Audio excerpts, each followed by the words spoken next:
Visualiser, which is really low tech. It's not half the size like something we've used before, but it's my absolute favourite toy in teaching. I love it. I teach 56 class, and there's a wide variety of ages. Some are just turning 11 and some of them 13. You know, the oldest boys have been 13 since October. But there's a lot of different needs in the class, and there's a lot of problems with literacy.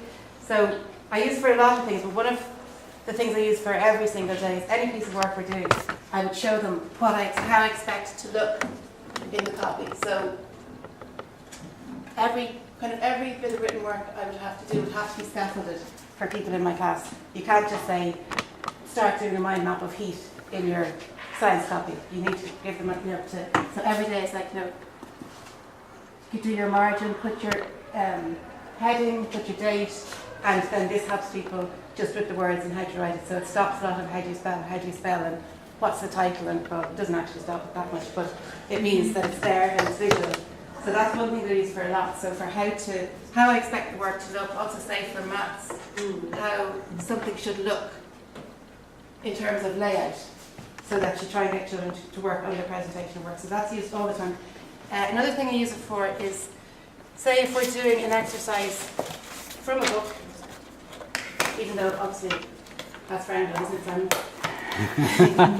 But this is an example of an Irish book, and this exercise here, these are different emotions, and you have to draw a picture on the face. So I could bring your child up to the whiteboard, give them, a pen, and the cut means I'm happy, draw a happy face, and then it's explained, because in the Irish lesson we've been speaking Irish all the time, so the children don't always understand your direction, so you really have to show it.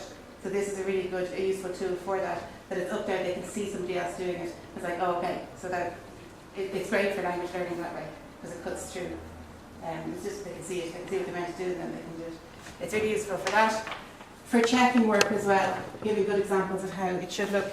Then today, another thing we use for a lot is for work like doing class novel at the moment for literacy. Any reading that we do, I would put it up because of the literacy problems in the class. I just need to help the children who wouldn't be able to read that much independently. So while if we're doing reading in the class on the novel, this would be up there and we would go through it. And some of the children with the really low literacy, you can really see them. Actually, there's one boy in particular, and I was delighted because he was saying, I've lost my way, where are you? And he was able to tell me, and I was able to show him immediately rather than going down, and so it works very quickly. Okay, but description of favourite thing then, so that's done. For artefacts, this is where it really comes into its own. This ring here is a traditional Irish ring, and if I was to try and teach you about it, I could either stand here and talk and you can't see it, or I could pass around and then people will be talking about the ring and looking at it and not paying attention to what is actually said. But with Visualiser, you can put it here and you can zoom in. This is slightly different from the one I use.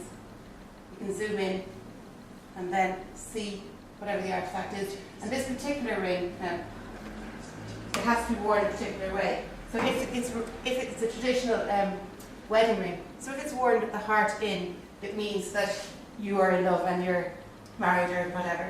But if you wear it the other way and you wear it with the heart out, that means that you're looking for love. Okay? So you can show this to the children. It's really visual and they really understand it, rather than a tiny thing that you're trying to draw their attention to. So that's where it's really useful. Okay, stop there.